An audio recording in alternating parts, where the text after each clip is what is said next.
नमस्कार, capital TV का खास शो राहुल का अग्निपथ देख रहे हैं आप। मैं हूं आपके साथ पूजा।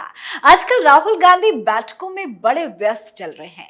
अब बैठकों का कोई नतीजा निकले या ना निकले, लेकिन बैठकें जरूर हो रही हैं। हाल ही में राजस्थान के नेताओं के साथ राहुल गांधी ने दिल्ली में बैठक की थी और आज महाराष्ट्र के नेताओं के साथ बड़ी बैठक दिल्ली में हुई।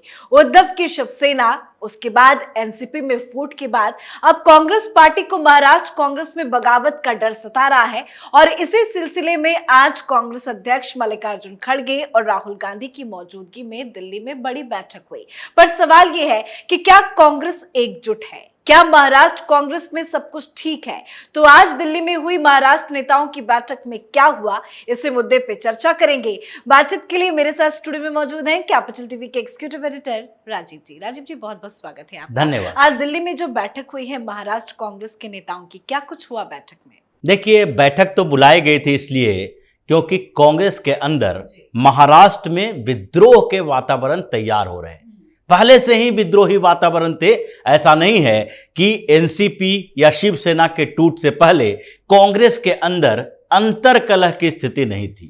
गुटबाजी वहां पर चल रही थी और ये राहुल गांधी के कारण और भी बढ़ गया, क्योंकि जब से राहुल गांधी ने केवल नाना पटोले को पूरी की पूरी जिम्मेदारी देनी शुरू की थी, उसी समय से कुछ बड़े नेता जो हैं, जिनकी अपनी प्रतिष्ठा है, क्योंकि महाराष्ट्र से कई बड़े नेता कांग्रेस के आते हैं। सुशील कुमार शिंदे हैं जो कि इस बार मीटिंग में आए हैं। हालांकि ये सब चुके हुए नेता हैं, लेकिन फिर भी संगठन में अपनी पकड़ मजबूत करने की कोशिश में लगे रहते हैं। उसके बाद पृथ्वीराज चौहान हैं, अशोक चौहान हैं, बाला साहब थोराट हैं। इन लोगों को लग रहा था कि नाना पटोले को ऐसे बता रहे हैं जैसे कि सारे के सारी महाराष्ट्र कांग्रेस उन्हीं के कंधों पर अपना बोझ डाले हुए है। इन लोगों की कोई औकात ही नहीं है।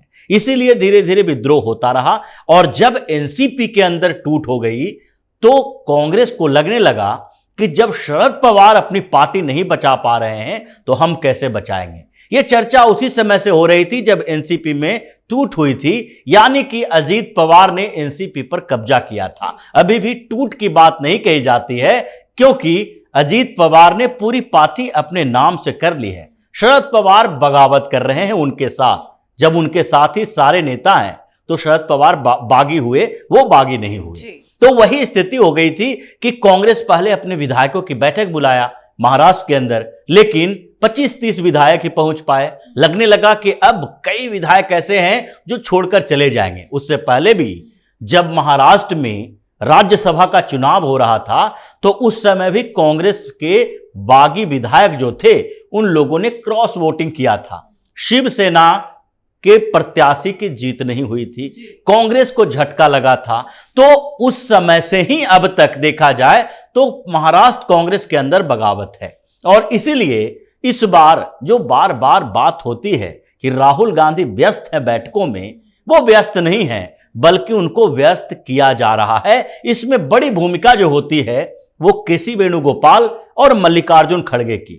ये दोनों कहते हैं कि आप कम से कम कुर्सी पर बैठ जाओ साथ में, क्योंकि आप बैठे रहोगे तो चर्चा तो होगी कि राहुल गांधी ये सारा मामला निपटा रहे हैं। मतलब बस अटेंडेंस लगाने की बात होती है। और इसलिए आज भी राहुल गांधी की बैठक महाराष्ट्र के नेताओं के साथ हुई। एच.के. पाटिल भी वहां पहुंचे थे जो महाराष्ट्र के प्रभारी हैं। सुशील कुमार शिंदे थे, अशोक चौहान, पृथ्वीराज चौहान भी थे, बाला साहब थोराट और नाना पटोले भी थे। ये सारे बड़े नेता का जमावड़ा वहां लगा और शुरुआत हुई कि हम कांग्रेस को कैसे महाराष्ट्र में बचा सकते हैं। बातें तो बड़ी बड़ी करते हैं, जैसे कि खड़गे ने कहा कि कांग्रेस का आधार महाराष्ट्र है। जो महाराष्ट्र कांग्रेस का आधार है उसकी स्थिति महाराष्ट्र में क्या है, पहले इसको तो समझना चाहिए कि खड़गे जो बोल रहे हैं, राहुल गांधी जो बोल रहे हैं कि कांग्रेस का एक बड़ा आधार महाराष्ट्र है, तो महाराष्ट्र में कांग्रेस की स्थिति क्या है। 2014 का लोकसभा चुनाव, कांग्रेस को 2 सीटें मिली लोकसभा में, 4 सीटें एनसीपी को मिली, फिर भारतीय जनता पार्टी और शिवसेना को ही सीटें मिली थी। इंडिपेंडेंट उम्मीदवारों की तरह कांग्रेस के उम्मीदवार जीतकर आए। 2019 का लोकसभा चुनाव हुआ, कांग्रेस के हाथ में क्या मिला? 1 सीट और कांग्रेस हार गई, मतलब एकमात्र सीट जीत कर आई कांग्रेस। और एक सीट तो AIMIM भी जीत गई, एक सीट तो निर्दलीय उम्मीदवार नवनीत राणा भी जीत के आई। लेकिन कांग्रेस उन इंडिपेंडेंट और AIMIM की तरह पार्टी बन के रह गई है महाराष्ट्र में, जबकि एनसीपी के 4 ही लोकसभा सदस्य हैं। और 4 लोकसभा सदस्यों में अब शरद पवार के पास कौन है? मात्र एक सुप्रिया सुले। क्योंकि अमित कोल्हे जो बार बार अपने माइंड बदल रहे हैं, कभी इस्तीफा देने की बात करते हैं, वो अजीत पवार के साथ हैं। सुनील तटकर अजीत पवार के साथ हैं, दाना साहब भी अजीत पवार के साथ हैं, और अब एक सुप्रिया सुले जो हैं वो ही शरद पवार के साथ बैठी हैं।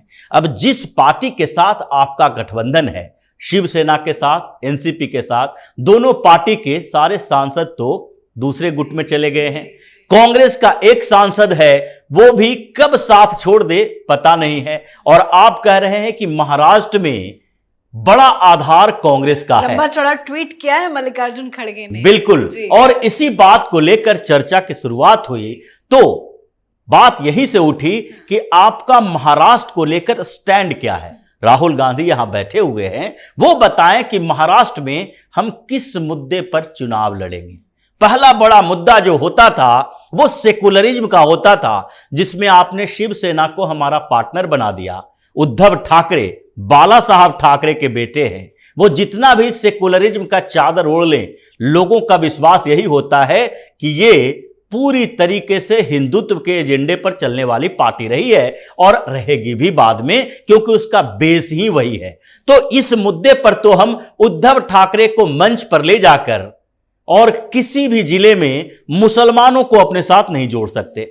तो ऐसे में एक मुद्दा सेकुलरिज्म का है, वो हमारे पास नहीं है। आप बताइए, और आला कमान आप लोग हैं, आप डिसाइड कीजिए कि हमारा मुद्दा क्या होना चाहिए। सेकुलरिज्म अब आपका मुद्दा नहीं है। दूसरी बात यह उठी कि जब सेकुलरिज्म की बात होती है और हम बार बार हिंदुत्व के ऊपर प्रहार करते हैं, मतलब जो पार्टियां सिर्फ धार्मिक और हिंदुत्व के एजेंडे पर काम करती है, हम सेकुलर होने के कारण उसको बार बार टारगेट करते हैं। तो महाराष्ट्र में एक मुद्दा हमारे पास रहा है सावरकर का, क्योंकि वीर सावरकर हिंदुत्ववादी नेता माने जाते रहे हैं। और हम लोग, यानी कि राहुल गांधी यहां बैठे हैं, वो भी बार बार सावरकर को टारगेट करते रहे।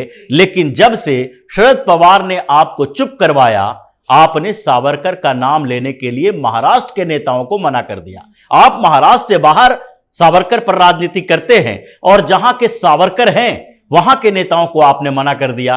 तो अब उस मुद्दे पर आगे हम क्या शरद पवार के साथ, उद्धव ठाकरे के साथ मंच शेयर करेंगे तो सावरकर का जिक्र करेंगे। तीसरी बात यही है कि जब मुद्दे की बात होती है तो आपको एक बात और माननी चाहिए कि जो संगठन प्रदेश का है, प्रदेश का यूनिट है, उसकी मांग को ध्यान में रखा जाना चाहिए। अभी तक हम शरद पवार के साथ गठबंधन में चुनाव लड़ते रहे। शरद पवार अभी आजकल सबसे कमजोर स्थिति में है, लेकिन फिर भी अभी तक जो स्थिति रही है उसमें शरद पवार ने हमेशा नेगोशिएट किया है। और यहां तक कि नाना पटोले, जो कि राहुल गांधी के करीबी माने जाते हैं, उन्होंने यह सवाल उठाया कि अब तक शरद पवार की पार्टी ने कांग्रेस के नेताओं को निगला है, कांग्रेस का आधार चुराया है, और जहां जहां हमारी स्थिति मजबूत थी वहीं कांग्रेस के वोट को एनसीपी ने हड़पा है। अभी तक हमने आपको 2-2, 3-3 रिपोर्ट दी थी महाराष्ट्र को लेकर कि एनसीपी के साथ गठबंधन में सरकार बनाने के बाद, सरकार में जाने से पहले ही एनसीपी जो स्थिति में थी उससे ज्यादा मजबूत कांग्रेस के आधार पर हुई है। कांग्रेस का वोट वो खींच रही है। और जहां जहां पंचायत चुनाव हुए, लोकल बॉडी चुनाव हुए, इलेक्शन हुए, वहां भी कांग्रेस के नेताओं को अपने साथ मिलाया। तो अब आप बताएं कि आगे हमारा स्टैंड शरद पवार को लेकर क्या होना चाहिए, क्योंकि शरद पवार पिट गए हैं। और अभी हमने जो मीटिंग की थी विधायकों की, और बोले थे कि मीटिंग के बाद कि हम अब लीडर ऑफ अपोजिशन का पोस्ट चाहते हैं, क्योंकि एनसीपी जो मुख्य एनसीपी है अजीत पवार के साथ, जिसके साथ 40 विधायक हैं, वो तो सत्ताधारी पार्टी हो गई है। अब ऐसे में जो विपक्ष की पार्टी है उसमें उद्धव ठाकरे के पास भी विधायक नहीं है, उनके भी एकनाथ शिंदे के साथ चले गए हैं, तो एकनाथ शिंदे सीएम ही है, उनकी सत्ताधारी पार्टी है। तो ऐसे में विपक्ष में बैठी सबसे बड़ी पार्टी कांग्रेस है। तो प्रतिपक्ष का नेता कांग्रेस का होना चाहिए। यहां से फोन गया, आपने शरद पवार से बात की और उसके बाद आपने पलटी मार ली कि इस मुद्दे को अभी छोड़ दो। तो हम कौन सा मुद्दा लेकर जाएं, अपना आधार कैसे बढ़ाएं? एनसीपी और उद्धव ठाकरे के चक्कर में, गठबंधन के चक्कर में कांग्रेस बर्बाद हो रही है। अब इन मुद्दों पर अगर चर्चा नहीं होगी तो कांग्रेस के नेता पार्टी छोड़ने वाले हैं, बगावत होने वाली है। जिन मुद्दों को आपने गिनाया वो सारे मुद्दे ऐसे हैं जिससे कांग्रेस में ही आपसे इतना मतभेद है, कैसे रणनीति बन पाएगा सर? सबसे बड़ी बात यही है कि जब यहां चर्चा की शुरुआत, इन मुद्दों पर जब चर्चा हुई तो राहुल गांधी के पास, खड़गे के पास या फिर केसी वेणुगोपाल के पास कोई जवाब नहीं था। बात हंगामे से शुरू हुई, हंगामे में खत्म हुई और इन लोगों ने सिर्फ और सिर्फ मीडिया के सामने ये बातें कही कि महाराष्ट्र में कांग्रेस मजबूत होगी, हम जो जवाब देंगे बिफिटिंग रिप्लाई की बात करते हैं, हम जैसे को तैसा जवाब देंगे। किसको जवाब देंगे? भारतीय जनता पार्टी को। लेकिन आप जवाब कैसे देंगे? क्या आप अपने पार्टी को समेट कर रख पाए हैं? और ये एक बात तो हमेशा कही जाती है कि जो डरा हुआ इंसान होता है वो ज्यादा तेज चिल्लाकर बोलता है। कांग्रेस अभी डरी हुई है और इसलिए बार बार ये कह रही है कि हम भारतीय जनता पार्टी को महाराष्ट्र में जवाब देंगे। जब शरद पवार जवाब नहीं दे पाए, उद्धव ठाकरे जवाब नहीं दे पाए, तो ये कांग्रेस, और उसमें भी राहुल गांधी की कांग्रेस, क्या जवाब दे पाएगी? अब बगावत होने वाली है कांग्रेस के अंदर।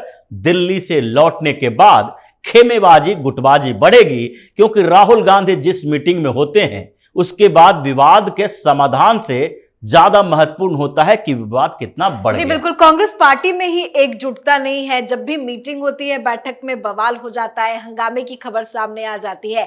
वैसे में ये विपक्ष को कैसे एकजुट कर पाएंगे? क्योंकि आज बड़ी खबर ये सामने आई कि कांग्रेस ने सभी को चिट्ठी लिखी है 17 और 18 को बेंगलुरु में बैठक को लेकर। लेकिन बैठक को लेकर, जो मीटिंग को लेकर चिट्ठी लिखी गई है, पहले तो इस चिट्ठी पर ही विवाद चल रहा है कि कौन कौन सी पार्टियां साथ आएगी। लेकिन उससे भी बड़ी बात राहुल गांधी के लिए है। राहुल गांधी अब सोनिया गांधी के नेतृत्व में बेंगलुरु की मीटिंग में जाएंगे। बिल्कुल, खबर है कि सोनिया गांधी जाएंगी। अब सोनिया गांधी जब वहां पर जाएंगी तो राहुल गांधी चेहरा नहीं रहेंगी। राहुल गांधी के बदले Sonia Gandhi centre of attraction रहेगी, क्योंकि यूपीओ को सबसे ज्यादा समय तक सोनिया गांधी ने संभाला है। जितने भी बड़े नेता हैं, बुजुर्ग नेता हैं, वो सोनिया गांधी के नेतृत्व में हैं। तो ऐसे में सोनिया गांधी के एंट्री होने का मतलब है कि विपक्षी पार्टियों ने कांग्रेस को बता दिया है कि नेतृत्व राहुल गांधी नहीं कर सकते। अगर विपक्ष की एकता होगी भी तो हम कोऑर्डिनेटर सोनिया गांधी को बनाएंगे, सोनिया गांधी नेतृत्व करेगी। विपक्ष का कोई चेहरा हो या ना हो, लेकिन राहुल गांधी नहीं होंगे। अगर ये हो सकता है कि हम एक होकर चुनाव लड़ रहे हैं, अलग अलग जगहों पर बिहार में चुनाव लड़े, तो बिहार में लोकसभा चुनाव में नीतीश कुमार और लालू यादव जैसे लोग चेहरा होंगे। उत्तर प्रदेश में समाजवादी पार्टी के चेहरा हो सकते हैं, या फिर कर्नाटक, तमिलनाडु में हर जगह पर अपने अपने चेहरे हो सकते हैं। लेकिन पूरे भारत में पीएम मोदी के सामने राहुल गांधी चेहरा नहीं होंगे और इसलिए सोनिया गांधी की एंट्री करवाई जा रही है कि अब वो कोऑर्डिनेट करें और राहुल गांधी लगभग विपक्षी एकता के नेतृत्व करने वाले ग्रुप से बाहर कर दिए गए। बहुत बहुत धन्यवाद सर समझाने के लिए। तो महाराष्ट्र में शिवसेना के बाद एनसीपी में हुई फूट से माहौल गर्मा गया है। अब कांग्रेस पार्टी को बगावत का डर सता रहा है। इसी को लेकर दिल्ली में आज एक बैठक बुलाई गई जिसमें महाराष्ट्र के तमाम बड़े नेता शामिल रहे। महाराष्ट्र कांग्रेस में भारी फूट की खबर सामने आ रही है। कांग्रेस एकजुट है नहीं, पर विपक्षी दलों को एकजुट करने की कोशिश की जा रही है। विपक्षी दलों की मीटिंग के लिए कांग्रेस ने नेताओं को चिट्ठी भी भेजी है। 17-18 जुलाई को बेंगलुरु में बैठक होने जा रही है, जिसको लेकर चर्चा है कि सोनिया गांधी भी बैठक में शामिल हो सकती हैं। अब देखते हैं कांग्रेस पहले खुद कैसे एकजुट होती है, उसके बाद विपक्ष को एकजुट करती है। आप अपनी राय कमेंट करके जरूर लिखें। देखते रहिए कैपिटल टीवी। नमस्कार।